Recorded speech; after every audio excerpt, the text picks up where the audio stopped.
آج علیکم السلام ہمارا علامات قیامت اور اس کے لحاظ سے سورہ کہف کا جو سورہ کہف فتنہ دجال کے حوالے سے آج تیسرا ایپیسوڈ تھا، لیکن مجھے تھوڑا سا موقع نہیں مل سکا اس کو پراپر صحیح طرح سے تیار کرنے کا۔ ٹاپک ذرا اہم تھا تو پھر اس کو نیکسٹ کے لیے جو ہے وہ پوسٹ پون کر دیا۔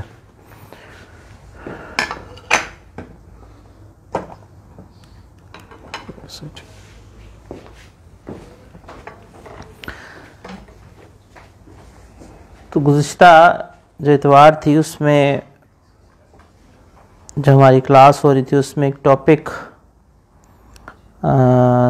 پڑھاتے ہوئے مجھے ذرا احساس ہوا کہ اس ٹاپک کے اوپر بہت ڈیٹیل سے گفتگو کرنے کی ضرورت ہے اور مستقل کرنے کی ضرورت ہے، کیونکہ ٹاپک ہی اس قسم کا ہے کہ اس کا تعلق ہم میں سے ہر شخص کی اصلاح کے ساتھ ہے۔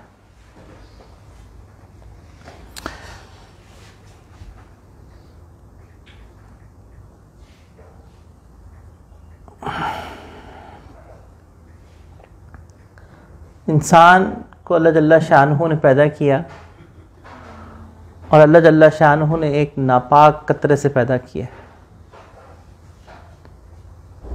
دیکھا جائے کہ اللہ جل شانہ اگر یہ چاہتے تو انسان کو اس ناپاک قطرے کی بجائے کسی اور شے سے بھی پیدا کر سکتے تھے، لیکن اللہ جل شانہ نے انسان کے لیے کچھ چیزوں کو مقدر فرمایا، اور اس میں یقیناً اللہ جل شانہ کی بے تحاشا حکمتیں ہیں۔ اللہ جل شانہ قرآن کریم میں ارشاد فرماتے ہیں کہ وَضَرَبَ لَنَا مَثَلًا وَنَسِيَ خَلْقَهُ،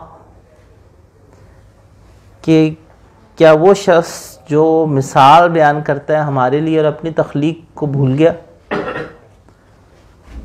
تو اللہ جل شانہ نے انسان کو ایک ناپاک قطرے سے جو پیدا فرمایا، تو انسان کی حقیقت تو یہ ہے،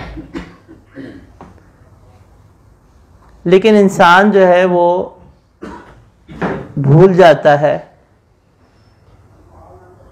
اپنے حقیقت کو، اور وہ ان چیزوں کے اوپر فریفتہ ہو جاتا ہے یا ان چیزوں کے اوپر اس کو دھوکہ لگ جاتا ہے جو ہوتی اللہ جل شانہ کی طرف سے نعمتیں ہیں، مگر یہ نعمتیں جو ہیں وہ انسان کو ان چیزوں سے دور کر دیتی ہیں کہ جو اللہ جل شانہ نے اس کا مقصد دیا تھا وہ بھول جاتا ہے۔ اللہ جل شانہ کا یہ ارشاد ہے کہ اللہ تعالی متکبر کو پسند نہیں کرتے، اور حدیث مبارکہ میں ارشاد ہے آپ علیہ السلام کا کہ لا يدخل الجنت، وہ شخص جنت میں داخل نہیں ہوگا من کان فی قلبہ مثقال ذرۃ من کبر، کہ جس کے دل میں رائی کے دانے کے برابر بھی تکبر ہو۔ اب یہاں پہ دو چیزیں ہیں، ایک تکبر ہے اور ایک ہے عجب۔ یہ دونوں بہن بھائی کہہ لیجئے۔ پہلے انسان کے اندر عجب آتا ہے، پھر انسان کے اندر تکبر آتا ہے۔ عجب کسے کہتے ہیں؟ عجب کہتے ہیں خود پسندی کو، ہم چوں دیگرے نیست، میرے جیسا کوئی دوسرا نہیں ہے۔ کسی بھی فیلڈ کے اندر، کسی بھی فن کے اندر ایک شخص کہتا ہے کہ جناب میرے جیسا کاروباری دنیا میں کوئی نہیں ہے، کاروبار تو مجھے پتا ہے، باقی تو کچھ نہیں پتا۔ یا اسی طرح سے کوئی شخص کہتا ہے کہ جی یہ باقی سارے سرجن ڈاکٹر کو تو کچھ پتہ ہی نہیں ہے، یہ فلاں غلطی یہ کرتے ہیں، فلاں غلطی کرتے ہیں، سرجری مجھے آتی صرف۔ یا اسی طرح سے کوئی اسکالر صاحب یہ کہیں کہ بس دین مجھے ہی سمجھ میں آیا ہے، باقی سب تو ایسے ہی لگے پھرتے ہیں۔ یہ سب خود پسندی ہے، عجب ہے، یہ روحانی مرض ہے، اور جس میں یہ خود پسندی آتی ہے تو اس کا اگلا سٹیپ جو ہوتا ہے وہ تکبر ہوتا ہے۔ تکبر کے اندر اور عجب میں فرق یہ ہے کہ تکبر کے اندر دوسرے کی ذرا چھوٹائی اور کمتری آ جاتی ہے.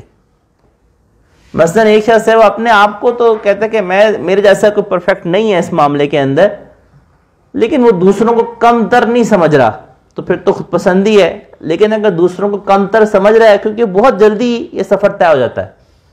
جب انسان خود پسندی میں جاتا ہے نا تو بہت جلدی وہ اگلے فیز میں چلا جاتا ہے کہ وہ دوسروں کو کم بھی سمجھنا شروع ہو جاتا ہے. جب وہ دوسروں کو کم سمجھنا شروع ہو جاتا ہے تو یہ ہے تکبر. اور اللہ جل شانہ نے یہ ارشاد فرمایا کہ کسی کے دل میں اگر رائی کے دانے کے برابر بھی تکبر ہوگا تو وہ جنت میں داخل نہیں ہوگا. تو اللہ جل شانہ نے یہ تکبر کو جو ارشاد فرمایا، اسی مشائخ کہتے ہیں کہ شراب ام الخبائث ہے. تمام حدیث مبارکہ میں اس کو کہا گیا. اور روحانی امراض کے اندر، روحانی اور باطنی امراض میں تکبر کو ام الامراض کہا جاتا ہے، کہ یہ ایک ایسا باطنی مرض ہے کہ اس کی وجہ سے بے تحاشا انسان باطنی خرابیوں میں اور گناہوں میں مبتلا ہوتا ہے.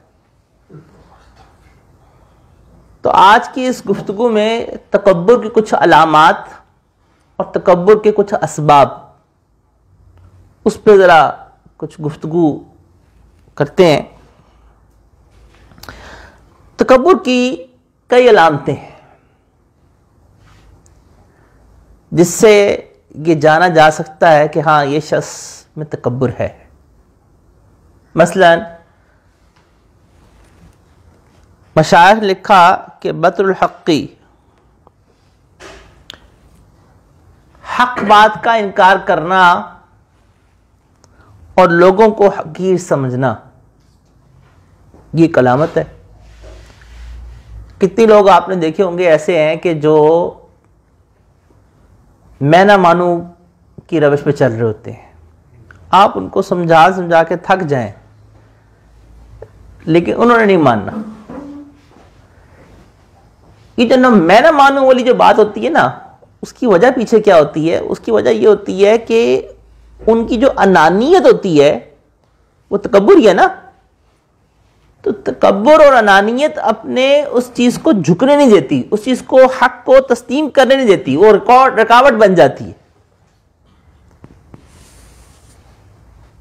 چنانچہ ولید بن مغیرہ سردار تھا اور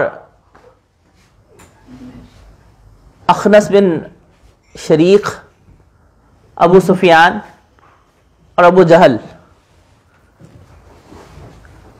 یہ تینوں ایک رات میں آپ علیہ الصلوۃ تسلیمات کے تلاوت کو سننے کے لیے چوری چھپے گئے، اور تینوں کو اس بات سے آگاہی نہ تھی.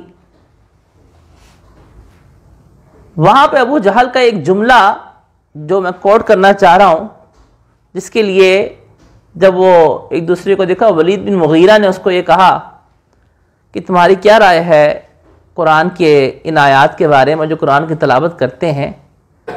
تو ابو جہل نے کہا کہ بات صرف اتنی سی ہے کہ ہم نے ہر چیز میں آپ علیہ السلام کے خاندان کا مقابلہ کیا. بنو ہاشم سخاوت کرتے تھے، ہم لوگوں نے بھی سخاوت کرنا شروع کر دی. بنو ہاشم لوگوں کا خیال کرتے تھے، مہمان نوازی کرتے تھے، ہم نے مہمان نوازی کرنا شروع کر دی. مگر اب جب اللہ تعالیٰ نے بنو ہاشم کے اندر نبی کو پیدا کیا تو اب برابری تو ہم کر نہیں سکتے، تو اس انانیت کی وجہ سے انکار کرنا شروع کر دیا. تو ابو جہل کو یہ بات پتہ تھی، لیکن وہ جو اندر کا تکبر تھا وہ اس کو ماننے پہ، حق بات تسلیم کرنے سے رکاوٹ بنتا تھا. تو جو پہلی علامت ہے تکبر کی کہ انسان کے سامنے اگر حق بات رکھی جائے اور حق سامنے آ جائے تو انسان تسلیم نہ کرے. حضرت جی مولانا انعام الحسن صاحب رحمۃ اللہ علیہ تبلیغی جماعت کے امیر تھے، اور اللہ تعالیٰ نے بہت زیادہ ان کو تقوی الہیت عطا فرمائی ہوئی تھی. دو باتیں میں ان کی ریکارڈ کر کے آپ سب حضرات کے سامنے رکھنا چاہوں گا. وہ فرمایا کرتے تھے کہ جب تمہارا بدترین دشمن تمہارے بارے میں کوئی بات کہے، بدترین دشمن، بدترین حاسد، بدترین تم سے عناد رکھنے والا شخص تمہارے بارے میں کوئی بات کہے، تم تنہائی میں تھوڑی دیر کے لیے سوچنا ضرور کہ ہو سکتا ہے یہ ٹھیک کہہ رہا میرے بارے میں اور میرے اندر واقعی یہ مسئلہ ہو.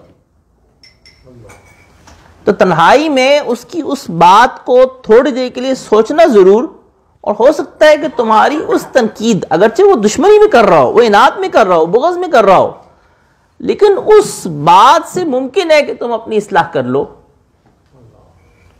اور دوسری بات جو فرمایا کرتے تھے کہ تکبر ایک ایسی بیماری ہے کہ مرتے مرتے دم تک اگر بھی یہ سمجھنا شروع ہو گئے کہ ہمارے اندر تکبر نہیں ہے اور ہماری تو اصلاح ہو گئی، تو یاد رکھیں یہ بھی عجب ہے. ایک شخص کہتا ہے کہ میرے اندر تکبر نہیں ہے.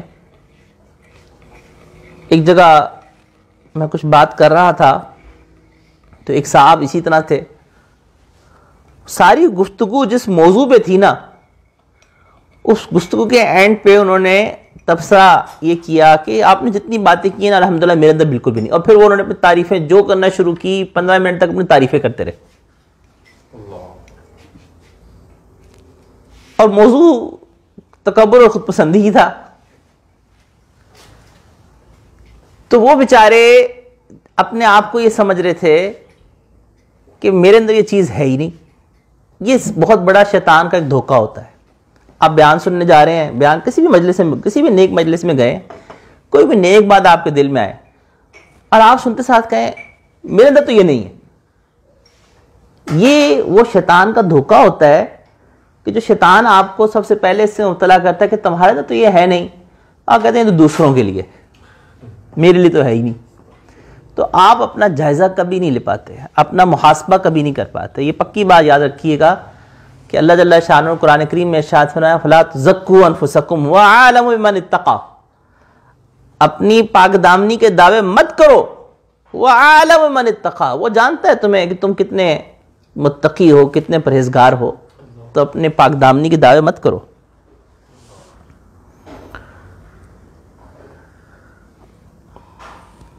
تو حق بات کو تسلیم نہ کرنا یہ تکبر کی پہلی علامت ہے. تکبر کی دوسری علامت کیا ہے؟ غلطی ہونے پہ معافی نہ مانگنا. آپ کو اپنی زندگی کے اندر اور اپنے ارد گرد بے شمار ایسے لوگ مل جائیں گے، بہت ممکن ہے کہ آپ خود بھی ہوں. اور میں نے عرض کیا نا کہ اپنا جائزہ ضرور لیں، تنہائی میں، اکیلے میں اپنا محاسبہ اور اپنا احتساب ضرور کریں اور اللہ تعالیٰ سے رہنمائی مانگیں. اللہ تعالیٰ جب انسان اپنے قلب میں جھانکتا ہے، اپنی اصل تصویر دیکھتا ہے اور اللہ سے چاہتا ہے کہ اللہ مجھے میری تصویر دکھا دیں، اللہ دکھا دیتے ہیں. یہ الگ بات ہے کہ بسا اوقات انسان کو تصویر بہت بھیانک لگتی ہے، وہ دیکھنا نہیں چاہ رہا ہوتا.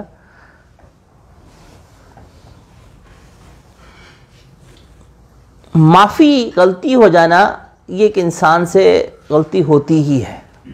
انسان ہے اور انسان نسیان سے ہے، بھولنے سے ہے. انسان کا جو لفظ ہے، حضرت عبداللہ ابن عباس رضی اللہ تعالیٰ عنہما سے مروی ہے کہ انسان کا جو لفظ ہے وہ نسیان سے، بھولنے سے. تو انسان سے بھول بھی ہوگی، غلطی بھی ہوگی، خطا بھی ہوگی، لیکن غلطی ہو جانے کے اوپر معافی نہ مانگنا یہ تکبر کی علامت ہے.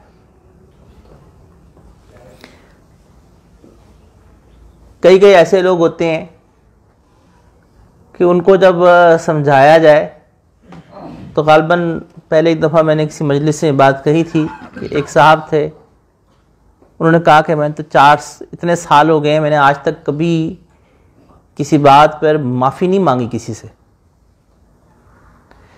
تو وہ اپنے طور پہ بڑے فخریہ سے اس کو پیش کر رہے تھے، لیکن یہ بہت بڑا عیب ہے، بہت بڑا ان کی اوپر سٹگما لگا ہوا تھا کہ پھر تو آپ بہت متکبر ہیں.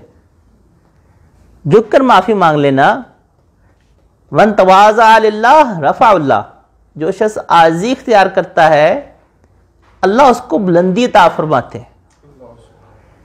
مشائخ نے لکھا ہے، حدیث میں نہیں ہے، مشائخ نے لکھا ہے کہ بعض لوگ ایسے ہوتے ہیں کہ ہم زندگی میں دیکھتے ہیں کہ وہ بہت مشہور ہوتے ہیں، لیکن جیسے ہی وہ دنیا سے جاتے ہیں نا تو یوں لگتا ہے کہ جیسے ان کی ساری شہرت ان کے ساتھ ہی قبر میں چلی گئی۔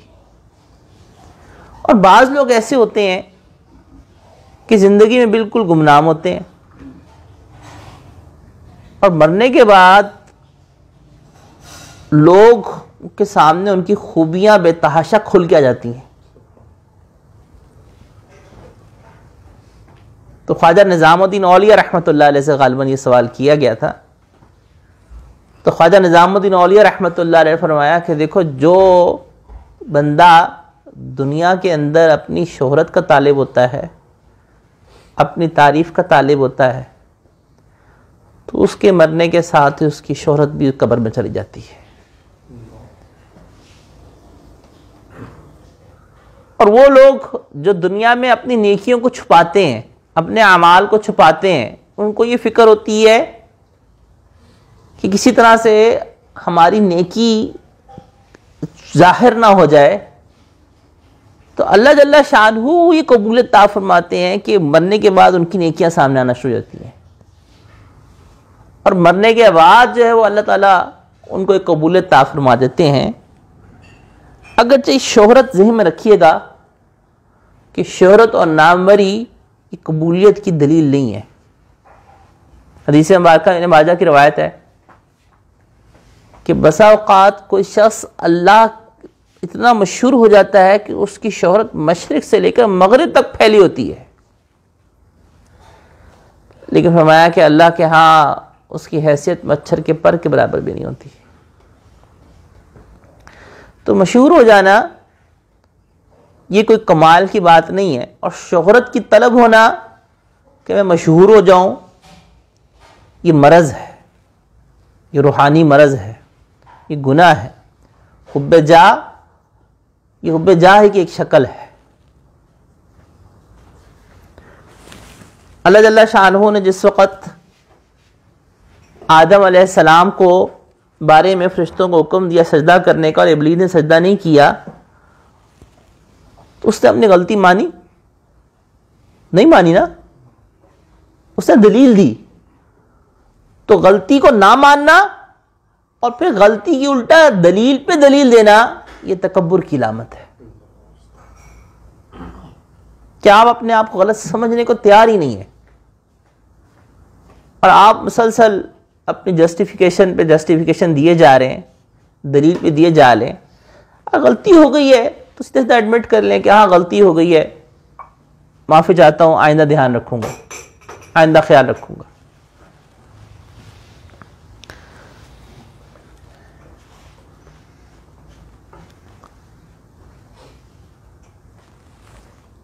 اگلی علامت تکبر کی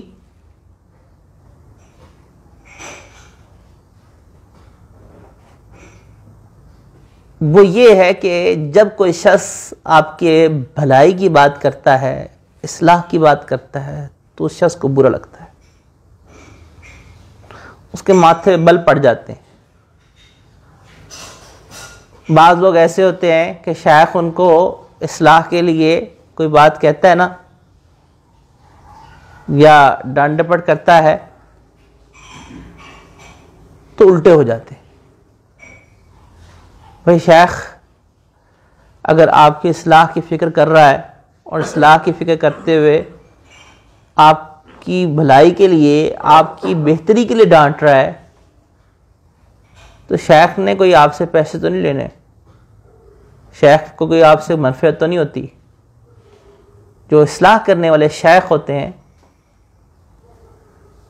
شیخ طریقت، تو وہ تو صرف اور صرف ان کا مقصد ایک ہی ہوتا ہے کہ انسان اللہ کے راستے پہ چل پڑے، گناہوں سے چھوڑ دے، بھلائی کے علاوہ تو کچھ نہیں کر رہے ہوتے۔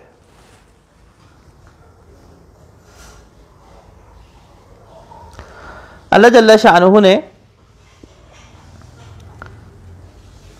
تکبر کو اتنا برا سمجھا کہ حدیث مبارکہ فرمایا گیا کہ الکبریاء ردائی، کہ تکبر میری چادر ہے اور جو شخص بھی اس چادر کو کھینچنے کی کوشش کرے گا تو فرمایا کہ میں اسے جہنم میں ڈالوں گا۔ اب تکبر 3 قسموں کا ہے۔ ایک ہے اللہ کے ساتھ تکبر۔ ممکن ہے کہ آپ کو سن کے تعجب ہو، اللہ کے ساتھ تکبر کی ایک تو یہ قسم ہے جیسے فرعون نے خدائی کا دعویٰ کر دیا، یا اللہ کو کوئی شخص نہ مانے، یہ بھی اللہ کا تکبر ہے، جیسے داہریے لوگ۔ اور ایک یہ بھی اللہ کے ساتھ تکبر ہے کہ انسان اللہ کے آگے عاجزی نہ اختیار کرے، گڑگڑائے نہ۔ مثلا جو شخص دعا نہیں مانگتا، کہتا ہے کہ میں دعا مانگنے کو دل نہیں کرتا، یا دعا مانگنے سے گریز کرتا ہے، کہتا ہے اللہ کو سب پتہ ہے میرے حال کا، تو اس کے اندر بھی نا تکبر چھپا ہوا ہے۔ یہ اپنے آپ کو اتنا پہلوان سمجھتا ہے کہ اس رب کے آگے نہیں جھک رہا، کیونکہ اللہ نے یہ کہا ہے کہ وَقَالَ رَبُّكُمُ ادْعُونِي أَسْتَجِبْ لَكُمْ، کہ تمہارا رب نے کہا کہ تم مجھ سے دعا مانگو، میں تمہاری دعاؤں کو قبول کرتا ہوں۔ إِنَّ الَّذِينَ يَسْتَكْبِرُونَ عَنْ عِبَادَتِي، آگے یہ ارشاد فرمایا کہ بے شک وہ لوگ جو تکبر کرتے ہیں میری عبادت سے، اور عبادت سے مراد یہاں دعا ہے، کہ جو مجھے مانگنے سے گریز کرتے ہیں، سَيَدْخُلُونَ جَهَنَّمَ دَاخِرِينَ، میں ان کو جہنم میں اوندے منہ داخل کروں گا۔ تو دعا کا نہ مانگنا یہ بھی تکبر ہے، اور اللہ کے آگے رو پڑنا، اللہ کے آگے گڑگڑانا، اللہ کے آگے عاجزی کرنا، اللہ میں بڑا کمزور ہوں، میں بڑا بے بس ہوں، یہ اللہ کو پسند آتا ہے۔ اللہ یہ چاہتے ہیں، اللہ تعالیٰ تکلیف کیوں بھیج رہے ہیں؟ میرا بندہ میرے آگے روئے۔ اللہ تعالیٰ پریشانی کیوں بھیج رہے ہیں؟ میرا بندہ میرے آگے گڑگڑائے۔ اور حدیث مبارکہ میں آتا ہے کہ بس اوقات ایسا ہوتا ہے کہ کوئی شخص اللہ کے آگے رو رہا ہوتا ہے، دعا مانگ رہا ہوتا ہے، اور اللہ جل شانہ اس کی دعا کو فوراً نہیں قبول کرتے۔ مفہوم ہے اس روایت کا کہ اللہ جل شانہ اس کو فوراً دعا کیوں قبول نہیں کرتے، کہ اگر اس کی دعا فوراً قبول ہوگی اس دعا مانگنا چھوڑ دینی ہے۔ تو اللہ کو اس کا گڑگڑانا اور مانگنا پسند آ رہا ہوتا ہے، تو اللہ تعالیٰ تھوڑا سا نا مؤخر کر دیتے ہیں، اچھا روتا رہے، مانگتا رہے۔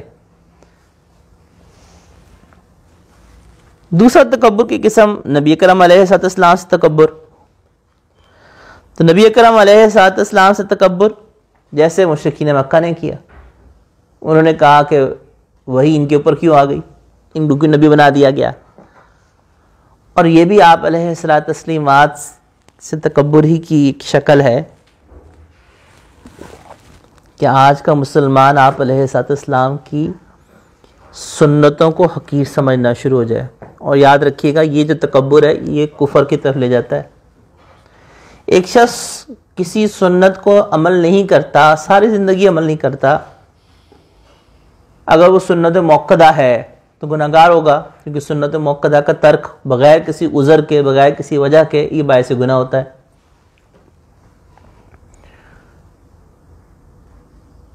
اور اگر ایک شخص جو ہے وہ گناہگار تو ہو رہا ہے لیکن وہ کبھی اس نے سنت کو حقیر نہیں سمجھا، کم نہیں سمجھا، مذاق نہیں اڑایا، لیکن اس کے برعکس ایک شخص ہے جو مستحبات کا مذاق اڑاتا ہے، سنتوں کا مذاق اڑاتا ہے۔ یہ بات ذہن رکھیں کہ استہزاء چاہے دین کی کسی بھی چیز کا ہو وہ کفر کی طرف لے جاتا ہے، چاہے وہ لطیفوں کی شکل میں ہو۔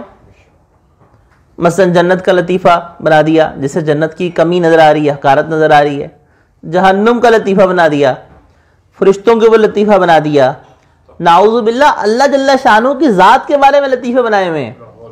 یہ استہزاء ہے، یہ اللہ کا استہزاء ہے۔ بے شک ہے مذاق میں کر رہا ہوں، تو بھائی مذاق کرنا تو کفر کی طرف لے جاتا ہے۔ دین کے کسی بھی رکن کا مذاق اڑانا یہ کفر کی طرف لے جاتا ہے انسان کو۔ ایک شخص بے شک ساری زندگی میں نماز نہ پڑھے، فرض نہیں پڑھی، گناہگار ہے نا، گناہگار ہے، اللہ تعالیٰ چاہے بخش دے، یغفر لمن یشاء ویعذب من یشاء، اللہ تعالیٰ کی مرضی، چاہے بخش دے، چاہے جو معاملہ کے ساتھ کرے وہ اللہ کی مرضی ہے۔ لیکن ایک شخص مذاق اڑاتا ہے، چاہے وہ مستحبات کا مذاق ہے، چاہے وہ دین کے کسی رکن کا مذاق ہے، تو جو استہزاء ہے یہ انسان کو ایمان سے محروم کا سبب بن جاتا ہے۔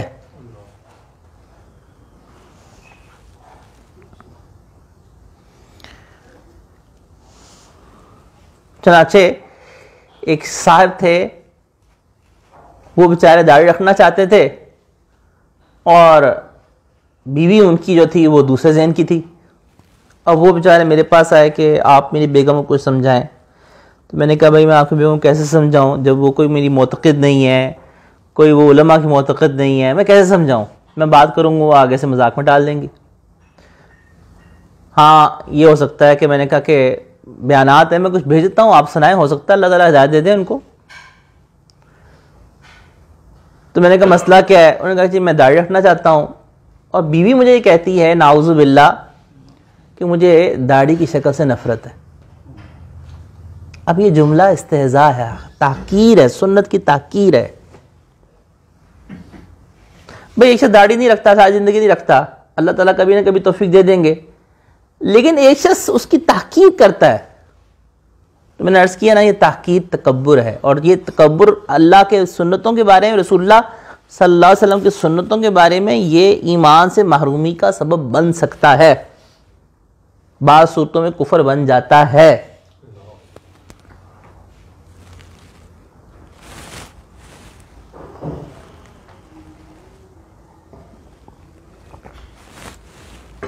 تیسرا تکبر کی قسم جو ہوتی ہے وہ عوام سے ہوتی ہے. تکبر کے اسباب کو ذرا دیکھیں. یہ تکبر ایک ایسی چیز ہے کہ یہ پکی بات ہے کہ جو شخص بھی تکبر میں مبتلا ہوتا ہے نا، ایک تو اللہ تعالیٰ کے تکبر کو توڑتے ہیں، دوسری بات یہ کہ اللہ جل شانہ کو تکبر اس حد تک ناپسند ہے کہ اللہ اس کی وجہ سے بڑی بڑی خیروں سے محروم فرما دیتے ہیں.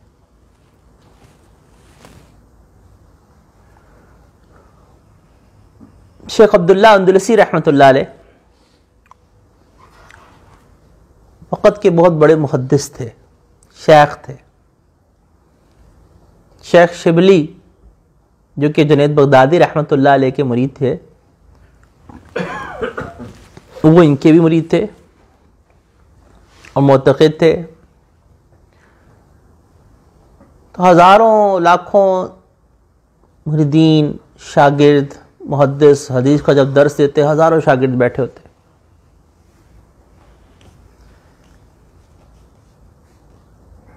یہ جو تکبر ہوتا ہے نا، ابھی اقسام مختصر عرض کرتا ہوں، کئی قسموں کا ہوتا ہے نا، کئی سبب ہوتے ہیں اس کے. تکبر کے اسباب، یا تکبر کے اسباب بھی کوئی وجوہات ہے اس کی، اسی بھی علامات کو پہچانا جا سکتا ہے. تو ہوا کیا کہ اپنے قافلے کے ساتھ، اپنے شاگردوں کے ساتھ گزر رہے تھے. راستے میں عیسائیوں کی ایک بستی گزری. تو قافلے انہوں نے کہا کہ جی لوگ تھک گئے ہیں، تھوڑی دیر کے لیے رکنا چاہتے ہیں، وضو کرنا ہے، نماز پڑھنی ہے. تو یہاں کنواں ہے، تو کنویں سے سب نماز پڑھ لیتے. تو اترے، سارا قافلہ اتر گیا. اب جب کنویں کے پاس شیخ وضو کرنے کے لیے آئے تو وہاں پہ کوئی خاتون کھڑی تھی. وہ خاتون کو دیکھ کے پیچھے ہٹ گئی. سب نے وضو کیا، نماز پڑھی، لیکن شیخ عبداللہ اندلسی جو تھے وہ ان کے چہرے کا بالکل رنگ متغیر ہو گیا، اور وہ سب لوگ نماز پڑھ گئے، انہوں نے نماز پڑھی، لیکن نماز پڑھنے کے بعد بالکل اتھر ہو کے بیٹھ گئے سر جھکا کے. تو شاگرد آ گیا کہ حضرت کیا بات ہوئی؟ کہا کہ بس تمہیں میرے حال پہ چھوڑ دو. شاگردوں نے اصرار کیا کہ جی کیا وجہ ہوئی، بتائیں تو صحیح. کہا کہ بس تم سب قافلہ کوچ کرو اور مجھے یہیں رکنے دو. بہرحال الامر فوق الادب، حکم جو ہوتا ہے وہ ادب سے بڑا ہوتا ہے. چلے گئے سارے کے سارے لوگ.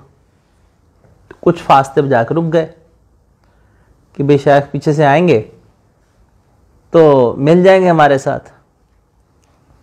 ایک دن گزر گیا، 2 دن گزر گیا، 3 دن گزر گیا. شیخ شبلی کہتے ہیں کہ میں انتظار کرتا رہا کہ چونکہ وہ قافلے کے امیر تھے کہ ہمارے استاذ اور ہمارے بزرگ آتے ہیں تو ہم قافلہ روانہ ہوتا ہے. انتظار کرتے رہے حد تک ہفتہ رک گئے. ہفتے کے بعد کہا کہ اتنا وقت تو نہیں لگنا چاہیے.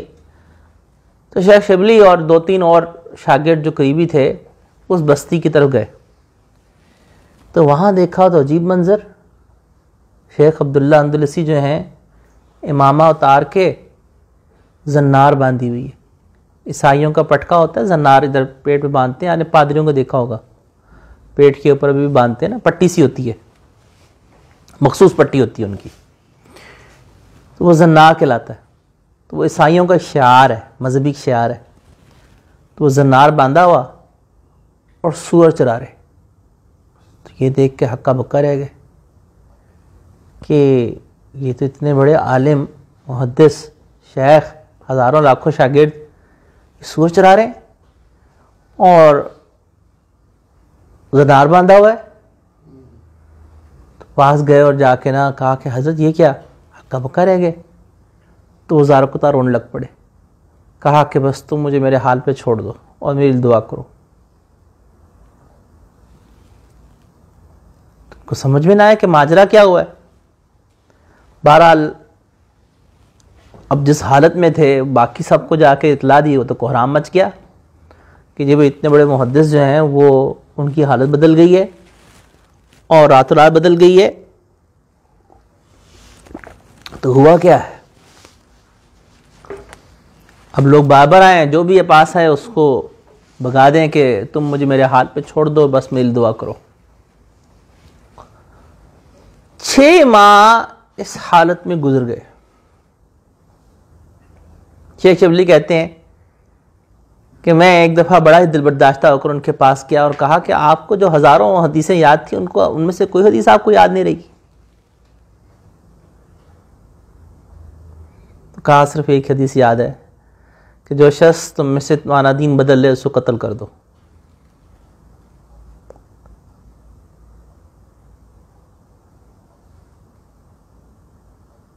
یہ پھر روتے ہوئے واپس چلے گئے.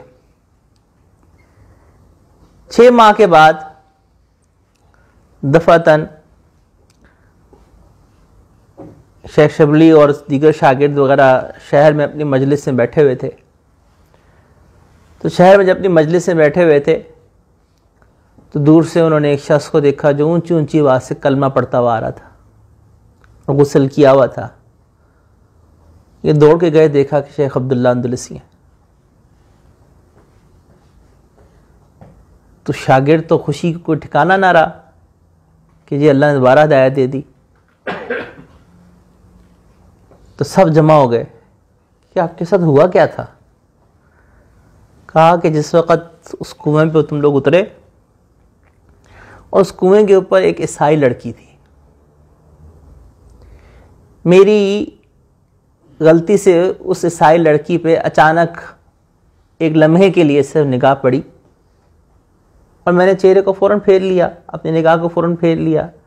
لیکن اس ایک لمحے کے اندر مجھے خیال آیا کہ یہ کیسے حقیر لوگ ہیں اور مجھے دیکھو اللہ نے کیسی دین کی ہدایت دی ہے. تو مجھے اپنے علم کا تکبر بے تحاشا محسوس ہوا اور مجھے ان لوگوں کی حقارت بے تحاشا آئی. کہتے ہیں وہ ایک لمحہ تھا، اس لمحے کے بعد اچانک مجھے یوں لگا میرے دل سے کوئی پرندہ نکل گیا ہے.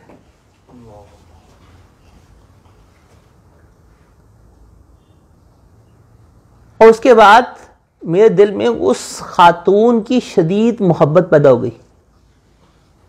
جب تم سب لوگوں کو میں نے بھیج دیا، میں پوچھتا ہوا اس خاتون کے گھر چلا گیا، دروازہ بجایا، کھٹکھٹایا تو اندر سے اس کا والد نکلا. وہ بستی کا پادری تھا. میں نے کہا کہ میں آپ کی بیٹی سے شادی کرنا چاہتا ہوں اور مجھے اس سے بہت شدید محبت ہو گئی ہے. اس نے کہا کہ میں تو عیسائیوں کا پادری ہوں، یہ ساری بستی عیسائیوں کی ہے اور میری بیٹی بھی عیسائی ہے اور تم تو شکل سے مسلمانوں کو عالم لگتے ہو، تو میں تو اپنی بیٹی تمہاری نہیں دے سکتا. انہوں نے اصرار کیا تو اس نے شرط رکھ دی کہ اگر تم نے میری بیٹی سے شادی کرنی ہے تو اس کی شرط یہ ہے کہ تم پورے 1 سال سور چراؤ گے، زنار باندھو گے، ہمارے ساتھ مل کے عیسائیوں کی ساری عبادت کرو گے. 1 سال بعد مجھے یقین آئے گا تو پھر میں اپنی بیٹی نکاح کر دوں گا.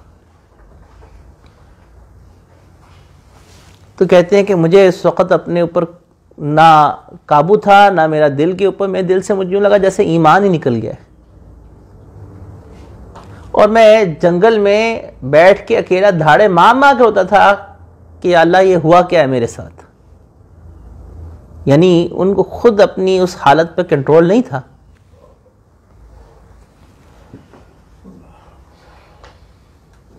فرماتے ہیں کہ میں اسی طرح سے آہو بکا کرتا رہا جنگل میں، جب جاتا سوروں کو چرانے کے لیے میں جنگل میں دھاڑے مار کے روتا اللہ کے آگے کہ اللہ آپ میرے دل کو بدل دیں.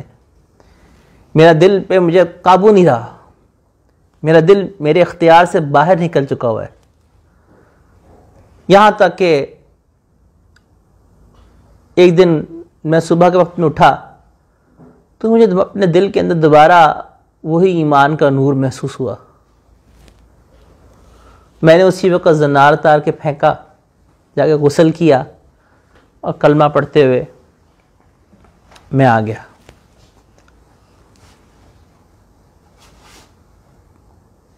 تو وہ جو ایک لمحہ شیخ الحدیث زکریا رحمۃ اللہ نے لکھا ہے کہ اس کا سبب کیا بنا تھا اس آزمائش کا، وہ ایک لمحے کا تکبر تھا.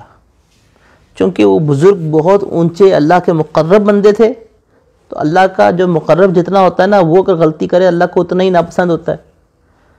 تو اسی لیے اس امتحان میں آ گئے،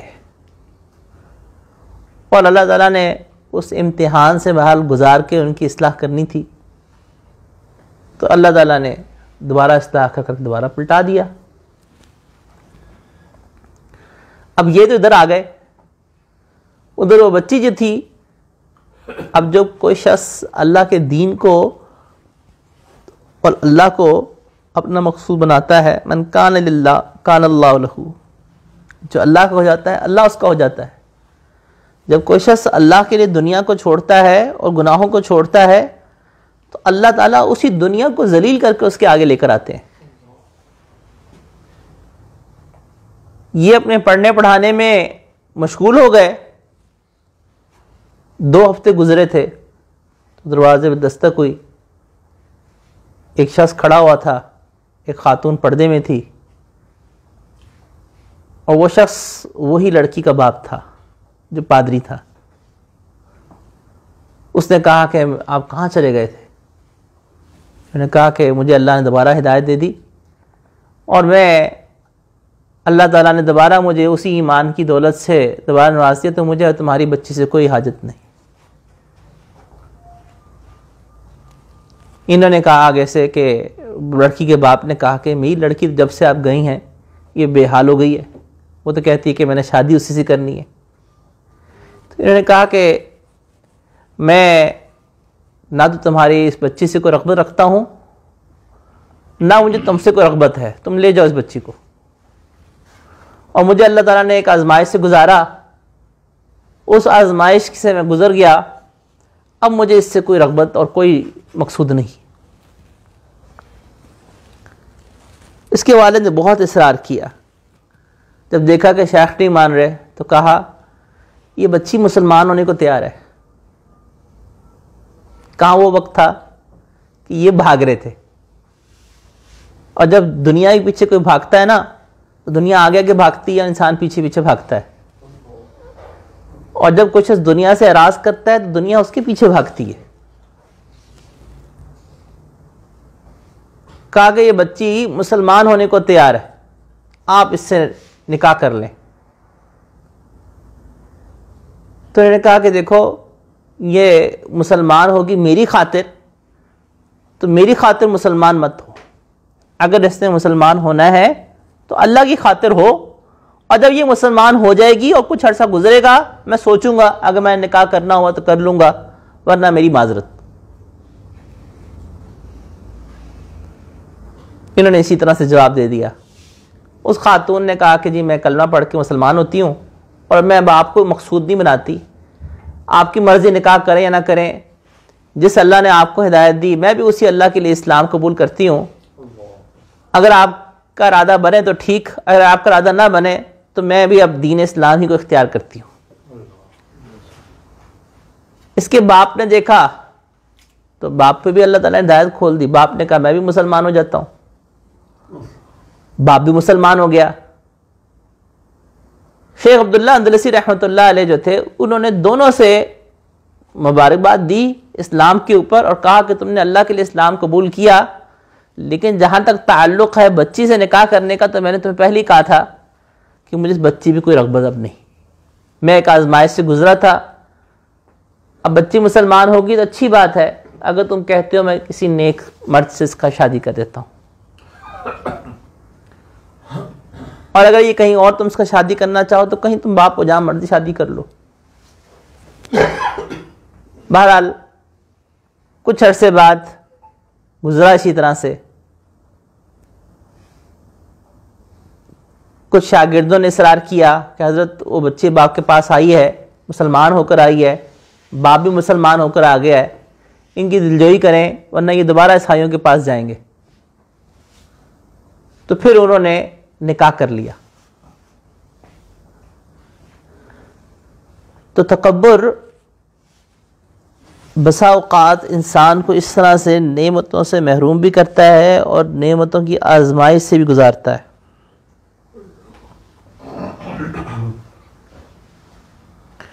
تکبر کا پہلا سبب علم ہوتا ہے۔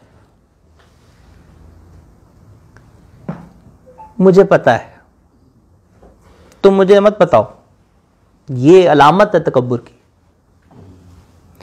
میں جو کہہ رہا ہوں نا وہی ٹھیک ہے، باقی سب غلط ہے، یہ علامت ہے تکبر کی۔ خود رائی کا جو مرض ہوتا ہے یہ تکبر اس کی بنیاد ہوتا ہے۔ جن لوگوں میں خود رائی کا مرض ہوتا ہے نا، خود رائی کا مطلب کیا ہے؟ اپنی رائے کو بالکل 100% درست سمجھنا اور اس کے مقابل میں دوسروں کی سب کو رائے کو بالکل غلط سمجھنا، کہ دوسرے تو جیسے کیڑے ہیں اور عقل دی ہے تو صرف اللہ نے اسی کو دی ہے۔ یہ چیز کسی عالم میں ہو، چاہے کسی ڈاکٹر میں ہو، چاہے کسی بزنس مین میں ہو، چاہے کسی بھی شخص میں ہو، اور جب کسی میں یہ تکبر آتا ہے نا تو اللہ تعالیٰ اس سے ایسی ایسی غلطیاں کرواتے ہیں کہ اس کے وہم و گمان بھی نہیں ہوتا۔ اگر وہ سنبھل جائے، عقل مند ہو تو سنبھل جاتا ہے۔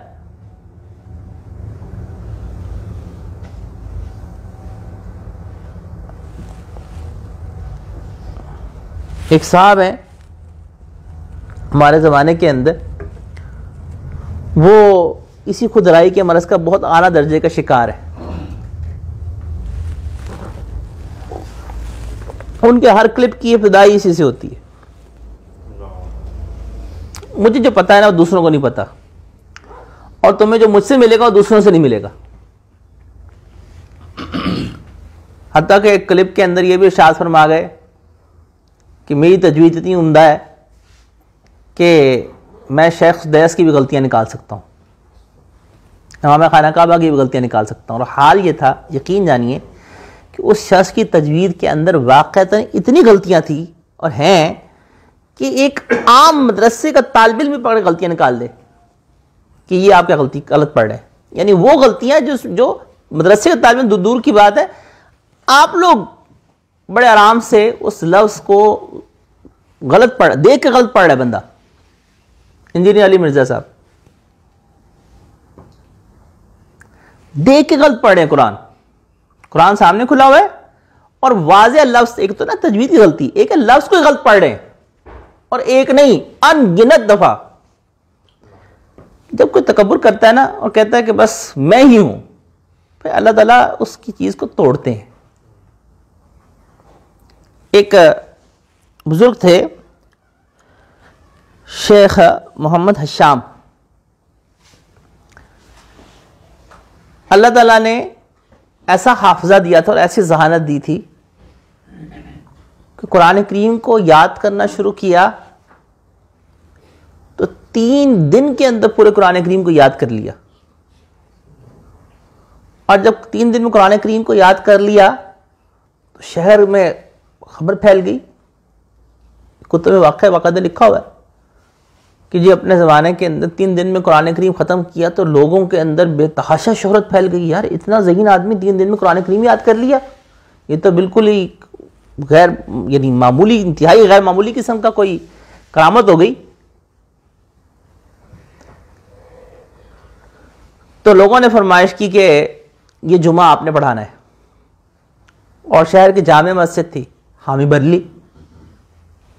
تو شہر کی جامع مسجد کی حامی بھر لی جمعہ پڑھانے کے لیے. تو جمعے سے پہلے خیال آیا کہ میں داڑھی کو ذرا درست کر لوں. تو کہتے ہیں کہ میں داڑھی کو درست کرنے لگا اور میں ایسا بھولا کہ میں داڑھی کو نیچے سے درست کرنے کی بجائے اوپر سے کاٹ بیٹھا. اور جب اوپر سے کاٹ بیٹھا اور ابھی جمعے کے وقت ہے اور لوگ انتظار کر رہے ہیں کہ ابھی امام صاحب آئیں گے جمعہ پڑھائیں گے، اور حال یہ ہوا تھا کہ میں داڑھی کو اوپر سے کاٹ بیٹھا، تو لوگ مجھے دیکھ کے ہکا بکا رہ گئے کہ اس کو کیا ہو گیا. اچھی خاصی داڑھی تھی، داڑھی کاٹ کے آ گیا. تو کہا کہ میں جب یاد کرنا ہوا تو ایسا یاد کیا، اور جب میں بھولا تو ایسا بھولا.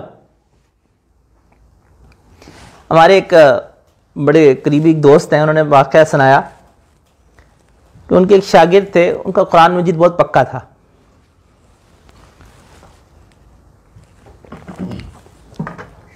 آج عمر نہیں، وہ بچہ نہیں آپ کا تو قرآن کریم ان کا بہت پکا تھا. تو ایک دفعہ ہر سال مصلی سنایا کرتے تھے، تو اسی طرح مصلی سنانا شروع کیا. تو الف لام میم سے لے کر 30ویں پارے تک پہنچ گئے، ایک بھی غلطی اور ایک بھی اٹکن نہیں آئی. تو جب آخر کی صورتوں پہ پہنچے نا، سورہ اخلاص پہ، تو کہتے ہیں اس طالب علم کے دل میں آ گیا کہ میرے جیسا قرآن کریم تو پورے شہر میں کوئی نہیں پڑھتا ہوگا. کہ الف لام میم سے شروع کیا اور سورہ اخلاص تک پہنچ گیا اور ایک بھی اٹکن نہیں آئی، ایک بھی لقمہ نہیں میں نے لیا. تو اللہ کی شان، جیسے ہی دل میں یہ خیال آیا، سورہ اخلاص بھول گئے. قل هو اللہ احد وہ بھول گئے. حتیٰ کہ ہمارے ساتھی مان لگے کہ 10 لوگوں نے لقمہ دیا، ایسا بھولے. 10 لوگوں نے لقمہ دیا قل هو اللہ کو بھولنے پہ. جب کوئی شخص تکبر اس طرح سے کرتا ہے نا، پھر اللہ تعالیٰ بھی توڑ کے، یا میں کہتا ہوں کہ اللہ کی رحمت ہے کہ اللہ نے فوراً اصلاح کر دی، اور اللہ تعالیٰ نے احساس دلا دیا کہ کبریائی صرف اللہ ہی کو زیبا ہے. اکبر کا 9 رتنوں میں سے 2 بڑے مشہور تھے، ابو الفضل اور ابو فیضی.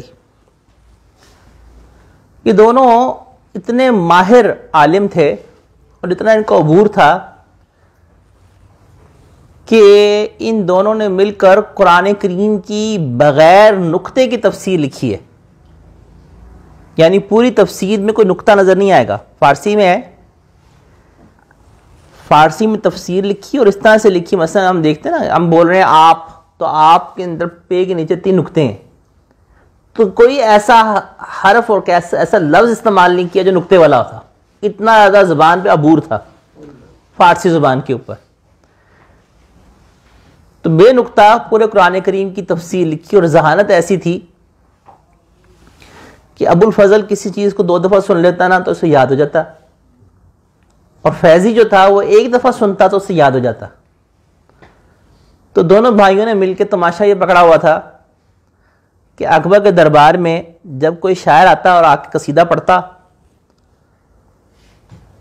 تو فیضی کو 1 دفعہ سنتے ساتھ ہی وہ قصیدہ یاد ہو جاتا. وہ کہتا ہے کہ بادشاہ سلامت، یہ تو اس نے میرا قصیدہ چوری کیا ہے. اگر آپ کو یقین نہیں آتا تو میں ابھی سنا دیتا ہوں آپ کو. تو فر سارا قصیدہ سنا دیتا. تو ابو الفضل 2 دفعہ سن چکا ہوتا، 1 دفعہ اس شاعر سے، 1 دفعہ بھائی سے. وہ کہتا بادشاہ سلامت میرا بھائی ٹھیک کہہ رہا ہے،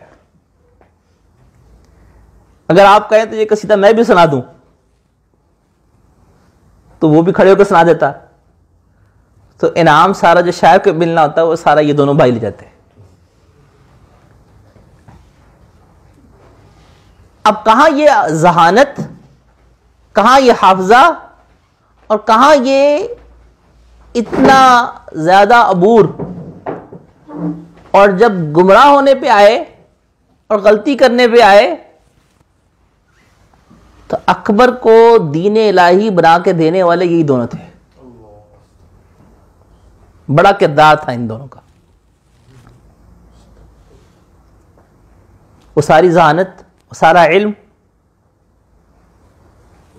در کا در رہ گیا، آخرت کے لحاظ سے تو کچھ کام نہیں آیا نا. اکبر کو دین الہی بنا کے دے رہے ہیں، کفریہ دین تھا. دین الہی کیا تھا؟ اس نے وحدت ادیان، جو ہمارے ہاں بعض لوگ آپ سنتے ہیں نا، ہمارے بعض اردو کے شعراء بھی متاثر ہو کے اس قسم کے شعر ہمارے اردو ادب میں موجود ہیں. وحدت ادیان کوئی چیز نہیں ہے.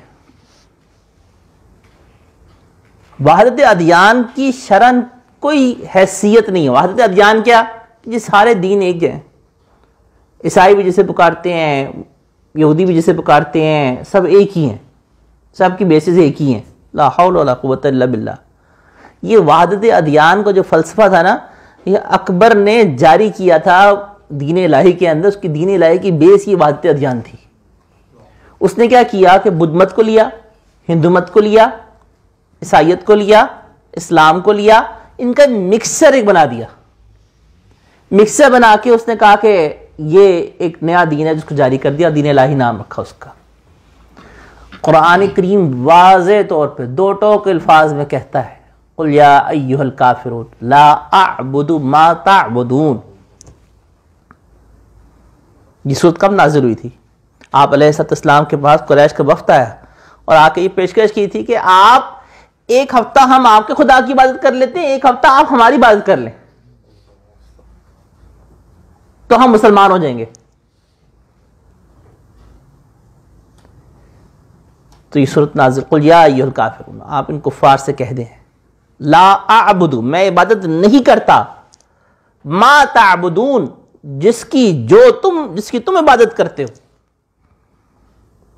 جن بتوں کی تم عبادت کرتے ہو میں اس کی عبادت نہیں کرتا. ولا انتم عابدون ما اعبد، اور تم جس کی عبادت کرتے ہو ما اعبد، میں اس کی عبادت نہیں کرتا.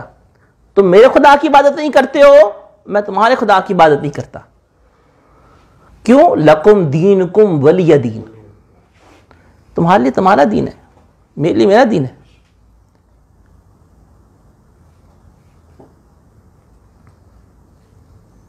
تو یہ کہنا کہ ہندوؤں کا بھگوان اور ایک ہی ہے، وَلَا أَنْتُمْ عَابِدُونَ مَا أَعْبُدُ، تم جن بتوں کی عبادت کرتے ہو ما عابد، ہم اس اللہ کی عبادت، ہم اس کی عبادت نہیں کرتے. اور جس اللہ کی ہم عبادت کرتے ہیں اس کی تم عبادت نہیں کرتے، کیونکہ اللہ ایک ہے، کوئی ساجی نہیں.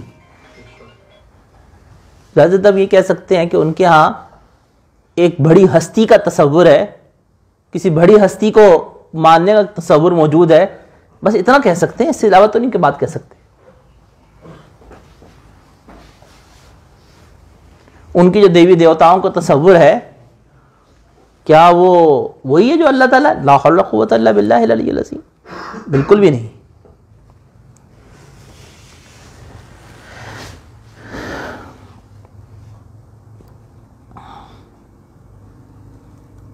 تکبر کا ایک بڑا سبب، میں مختصراً ذرا سبب بیان کر کے بات کو ختم کرتے ہیں، کہ تکبر کا ایک سبب نسب ہوتا ہے، اپنے نسب پہ ناز کرنا. تکبر کا ایک سبب جو ہوتا ہے وہ اپنی عبادت پہ ناز کرنا.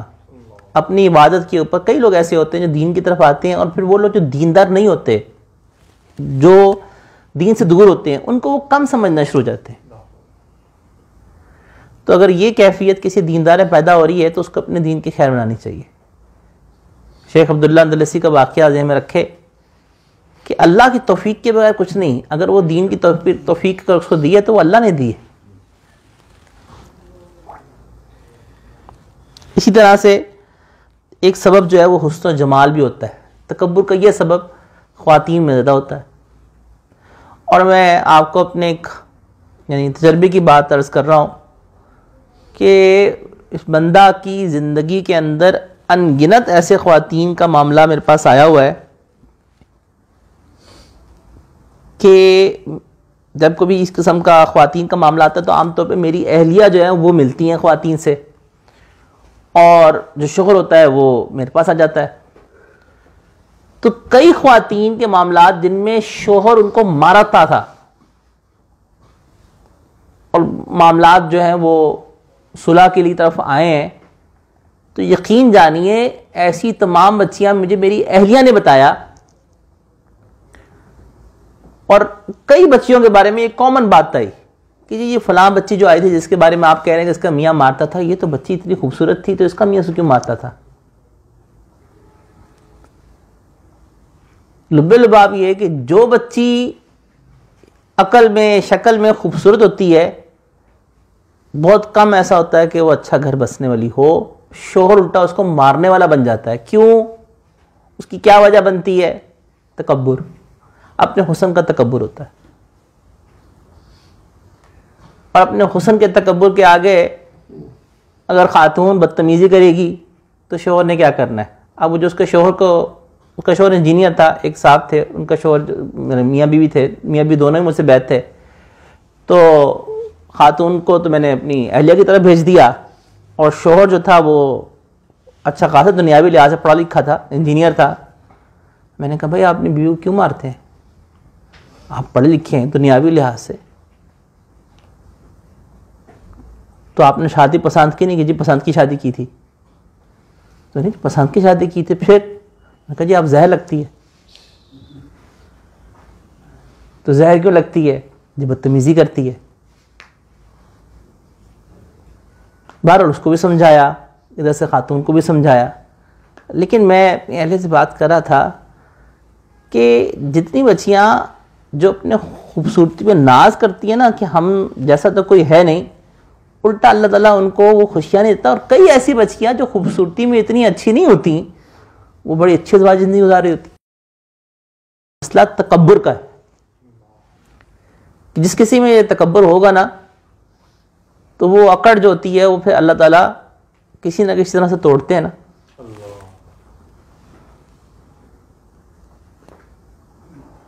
ہمارے حضرت جی نے ایک ڈاکٹر صاحبہ کا واقعہ ایک دفعہ سنایا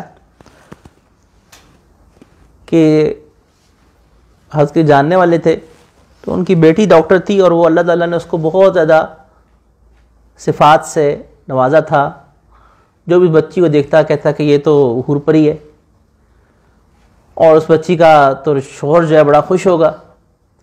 بچی ڈاکٹر بنی، اب جب ڈاکٹر بنی تو ایک دفعہ بچیوں کے اندر بیٹھ کے اس نے کہا کہ یہ جو مرد ہے نا ان سے تو مجھے شدید نفرت ہے، اور اگر مجھے کوئی شوہر ملا نا تو میں اسے ناکو چنے چپاؤں گی، بتاؤں گی کہ عورتیں ہوتی کیا ہیں۔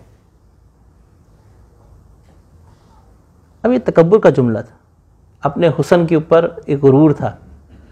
اللہ کی شان، کئی سے بچی پڑھی ہوئی تھی، اور کئی سے بچی پڑھنے کے بعد جب اس نے ہاؤس جاب کرنا شروع کی تو ہاؤس جاب کرتے وقت مریض کوئی ایسا ٹریٹ ہوا کہ اس مریض سے اس بچی کو ایسی الرجی ہوئی کہ اس کی سکن ہاتھوں کی ڈیڈ ہونا شروع ہو گئی۔ اب پہلے حال یہ تھا کہ جو رشتہ ہے یہ انکار کرے، جو رشتہ ہے یہ انکار کرے، کوئی ہفتہ جاتا نہیں تھا کہ اس بچی کو رشتہ نہ آئے، اور جب سکن ڈیڈ ہونا شروع کی، خود بھی ڈاکٹر تھی، اس نے علاج کرانا شروع کیا، پیسہ لگانا شروع کیا، باپ بھی مالدار تھا، باپ نے بھی خوب پیسہ لاکھوں خرچ کیے، کوئی علاج نہیں ہو پایا، حتیٰ کہ وہ سکن ڈیڈ ہو کے اتنی بدنما ہو گئی کہ اس بچی کو دستانے پہننے پڑتے تھے ہر وقت اپنے ان ہاتھوں کو چھپانے کے لیے۔ اب جو رشتہ دیکھنے کے لیے آئے وہ ہاتھوں کو دستانے پہنے دیکھ کے وہ شک میں پڑ جائے، اور جس کسی کو پتہ چلے وہ انکار کر کے چلا جائے۔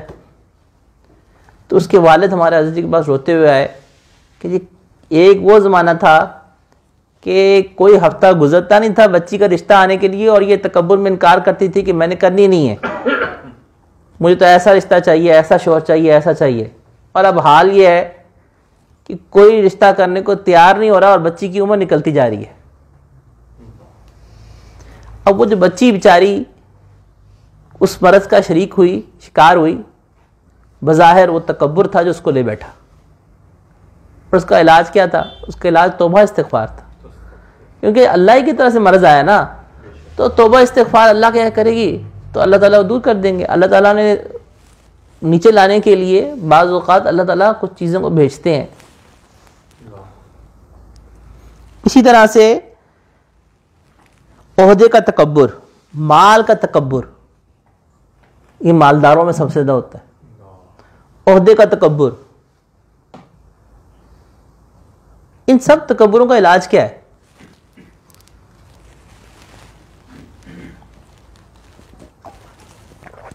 اصل علاج تو یہ ہے کسی شیخ کے پاس جو صحیح العقیدہ ہوں، 2 نمبر نہ ہوں، مستند ہوں، ان سے مستقل اپنی اصلاح کروائے۔ ہاں کچھ اعمال ہیں جو میں عرض کر دیتا ہوں کہ اگر ان اعمال کو آپ اختیار کریں گے تو انشاءاللہ اللہ تعالیٰ فضل فرمانا شروع کر دیں گے، اس سے تکبر ٹوٹتا ہے۔ پہلی چیز، اگر یہ مال کا تکبر ہے، عہدے کا تکبر ہے، جگہ کا تکبر ہے، علم کا تکبر ہے، نسب کا تکبر ہے، عبادت کا تکبر ہے، تو سب سے پہلا مجرب عمل یہ ہے کہ اپنے سے نیچے والوں کی خدمت کرے، ان کے پاس جا کر بیٹھے اور اپنے دل کے اوپر پتھر رکھ کے ان کی الٹا خدمت کرے۔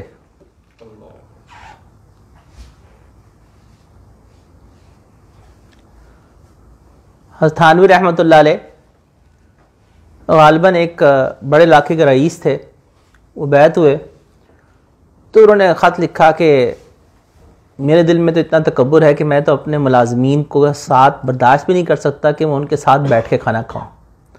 یہ بھی تکبر ہے کہ اگر ایک شخص جو ہے اس کے ملازم اس کے ساتھ بیٹھ کے کھانا کھاتے ہیں تو اس کے ماتھے بل پڑتے ہیں، اس کے دل میں کچھ ہونا شروع ہو جاتا ہے۔ اس کا مطلب ہے کہ اس کے اندر عہدے کا تکبر ہے۔ اس کا مطلب یہ ہے کہ اس کے اندر اس کے مال کی اکڑ ہے، کیونکہ اس میں جو اس کے سامنے بیٹھا ہے اور اس میں کوئی فرق نہیں ہے۔ حضرت عمر فاروق رضی اللہ عنہ نے کیا فرمایا تھا کہ لوگوں کی ماؤں نے اپنے بچوں کو آزاد پیدا کیا تھا، تم نے کب سے ان کو غلام بنا لیا؟ اور یہ واقعہ کب پیش آیا؟ ایک سردار تھا، طواف کر رہا تھا، طواف کرتے کرتے ایک غلام، چادر اس نے احرام لمبا پہنا ہوا تھا، تو ہوا یہ کہ ساتھ گزرنے والے ایک شخص کا پاؤں اس کے احرام پہ آ گیا، چادر پہ آ گیا، تو اس چادر کے اوپر جب آ گیا تو اس کو جھٹکا سا لگا، جیسے کوئی غصہ آیا اور اس نے غصے میں آ کے تھپڑ مار دیا۔ وہ شخص حضرت عمر فاروق رضی اللہ تعالیٰ کے پاس آ گیا کہ جی یہ فلاں سردار ہے اور دیکھیں اس نے تھپڑ مارا ہے۔ حضرت عمر فاروق رضی اللہ تعالیٰ نے بلا لیا اس کو، اس سے پوچھا تم نے تھپڑ مارا ہے؟ اس نے کہا۔ حضرت عمر فاروق رضی اللہ تعالیٰ نے اسی وقت کہا کہ تم بدلہ لو۔ تو وہ تو خطے سے اکھڑ گیا کہ جی میں سردار ہوں، میرے منہ پہ تماچا مرے گا؟ تو کہا ہاں جب تم نے مارا ہے تو اس میں اور تم میں کوئی فرق تو نہیں ہے، وہ بھی انسان ہے تم بھی انسان ہو۔ تو کہا کہ بدلہ لو، تو اس نے بھی کھینچ کے تماچا رکھ کے مارا۔ اب وہ شخص کے اندر اکڑ اتنی تھی، اسے برداشت نہیں ہوا، اس شخص نے اس تکبر کی وجہ سے نعوذ باللہ اسلام چھوڑ دیا کہ جو اسلام یہ مساوات کا درس دیتا ہے، نعوذ باللہ میں اس پہ نہیں چل سکتا، نعوذ باللہ۔ اس تکبر نے اس کو جہنم کے اس پہ پہنچا دیا۔ تو اپنے سے جو نیچے کے لوگ ہیں نا، ان کو ان کے ساتھ بیٹھیں، ان کے ساتھ بیٹھ کے کھانا کھائیں، ان کے ساتھ اپنے آپ کو مٹا کر اپنے آپ کو بالکل نہ ظاہر نہ کریں اور اپنے سے نیچوں کی خدمت کریں۔ تو حضرت تھانوی رحمۃ اللہ علیہ کو اسی طرح سردار نے خط لکھا، کوئی علاقے کے رئیس تھے، تو حضرت نے کہا کہ آؤ میری خانقاہ میں آ جاؤ۔ جب وہ خانقاہ میں آئے تو حضرت نے کہا کہ سب کی جوتیاں سیدھی کرو، سب کی جوتیاں سیدھے کرنے میں لگا دیا۔ اب وہ روز ان کا کام کیا تھا کہ ذکر اذکار تو دیا ان کو، کہا کہ روز تمہارا کام ہے کہ تم نے جوتیاں سیدھی کرنی ہے۔ شیخ عبد القدوس کنگوئی رحمۃ اللہ علیہ کے بڑا مزے کا ایک واقعہ میں مختصر الفاظ میں سنا کے بات ختم کرتا ہوں۔ شیخ عبد القدوس کنگوئی رحمۃ اللہ علیہ بہت بڑے شیخ تھے، اور ہمارے برصغیر پاک و ہند کے اندر جو چاروں سلاسل ہیں وہ ان کے اوپر جا کے نا مرج ہو جاتے ہیں، جڑتے ہیں۔ ان کے بیٹے جو تھے وہ اپنے باپ کی زندگی میں انہوں نے قدر نہیں کی۔ باپ جب فوت ہو گئے تو ان کو خیال آیا کہ میرے باپ کے پاس تو بہت اللہ کی ایک نعمت تھی، دینداری کی، نسبت کی، میں نے تو اپنے باپ سے زندگی میں کچھ سیکھا نہیں، اب فوت ہو گئے ہیں تو میں کچھ کروں۔ تو ماں سے بات کی تو ماں نے کہا کہ اچھا فلاں فلاں ان کے جو خلیفہ مجاز ہیں ان کے پاس ان کی کبھی نسبت ہے، وہ بہت دیندار ہے، تم ان کے پاس چلے جاؤ۔ یہ ان کے پاس گئے اور کہا کہ جی میں ان کا بیٹا آیا ہوں، انہوں نے بڑا اکرام شکرام کیا کہ اچھا شیخ کے بیٹے آئے ہیں. تو کہا کہ جی میں تو اپنی اصلاح کرانے کے لیے آیا ہوں اور میں تو اللہ کا نام سیکھنے کے لیے آیا ہوں. کہا اچھا اللہ کا نام سیکھنے کے لیے آیا ہو, چلو شاباش, پھر خانقاہ کے جھاڑو پکڑ لو اور تمہارا کام یہ ہے کہ ساری خانقاہ کی صفائی کرنی ہے اور جتنا بھی گوبر جمع ہونا ہے جانوروں کا تمہارے ذمہ ہے کہ تم نے سارا گوبر اکٹھا کر کے تم نے پھینکنا ہے اور کسی نے نہیں پھینکنا. تو 2 ماہ یہی کام کرتے رہے. اب 2 ماہ خدمت میں لگایا نا, اور خدمت بھی کون سی, اب وہ اتنے بڑے شیخ کا بیٹا, اب کہاں وہ اس کی صاحبزادگی, اور یہاں خانقاہ کے اندر گوبر اٹھانے پہ لگایا ہوا ہے.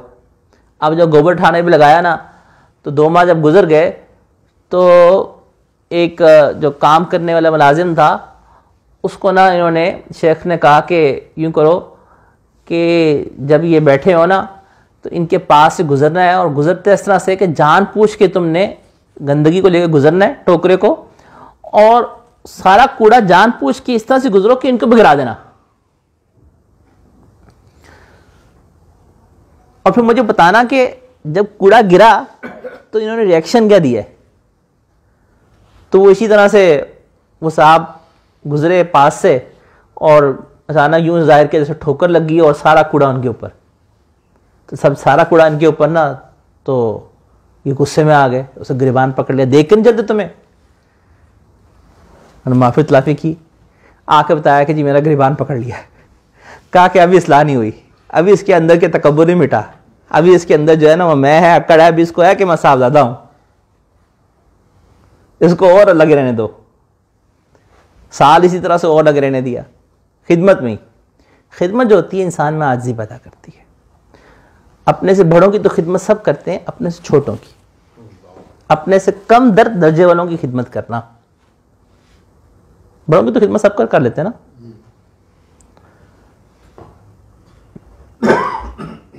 ایک سال گزر گیا اسی طرح سے. سال گزرنے کے بعد دوبارہ یہی کام کیا. دوبارہ اب جب اسی طرح سے ہوا تو اب صرف گھور کے دیکھا, کہا کچھ نہیں, بس صرف گھور کے دیکھا جس نے کوڑا ڈالا تھا. تو کہا ابھی بھی اصلاح نہیں ہوئی, ابھی بھی اس کو اور ٹائم چاہیے اصلاح کے لیے. تکبر جلدی نہیں نکلتا.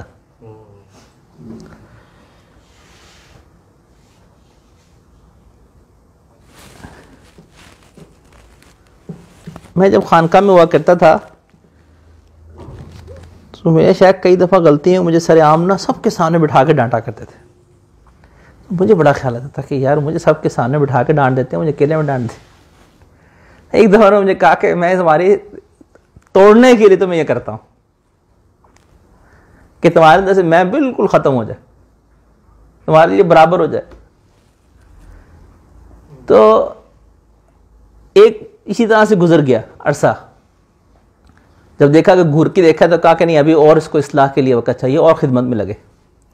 اور جب اسی طرح سے خدمت میں لگا رہا اور پھر اسی طرح تیسری دفعہ واقعہ پیش آیا, تو تیسری دفعہ جب اسی طرح سے چیک کیا تو جس نے کوڑا پھینکا تھا الٹا اس سے اٹھ کے معذرت کرنے لگے کہ بھئی آپ کو میری وجہ سے لگتا ہے ٹھوکر لگی, میں معافی چاہتا ہوں. تو جب یہ جواب ملا نا تو کہا اب اندر سے وہ چیز ختم ہوئی ہے کہ اب الٹا اپنی غلطی مان کہہ رہا ہے کہ ہاں مجھ سے غلطی ہو گئی ہے, میری غلطی سے لگتا ہے آپ ٹھوکر لگ گئی ہے اور آپ گر گئے ہیں. اسے کہتے ہیں دید قصور. تصوف کی اصطلاح میں اسے کہتے ہیں دید قصور. دید قصور کیا ہوتا ہے کہ اپنے عیوب انسان کو نظر آنا شروع ہو جاتے ہیں اور دوسروں کے عیوب ختم ہو جاتے ہیں. آپ کو دوسروں کی غلطیاں نظر نہیں آئیں گی, آپ کو اپنی غلطیاں نظر آنا شروع ہو جائیں گی. یہ دید قصور اللہ سے مانگنی چاہیے. تکبر میں اس کے الٹ ہوتا ہے کہ آپ کو دوسروں کی غلطیاں نظر آتی ہیں, اپنی کوئی عیب نظر نہیں آئے گا. اللہ تعالیٰ ہم سب کو عافیت کے ساتھ اصلاح فرمائے اور عمل کی توفیق عطا فرمائے.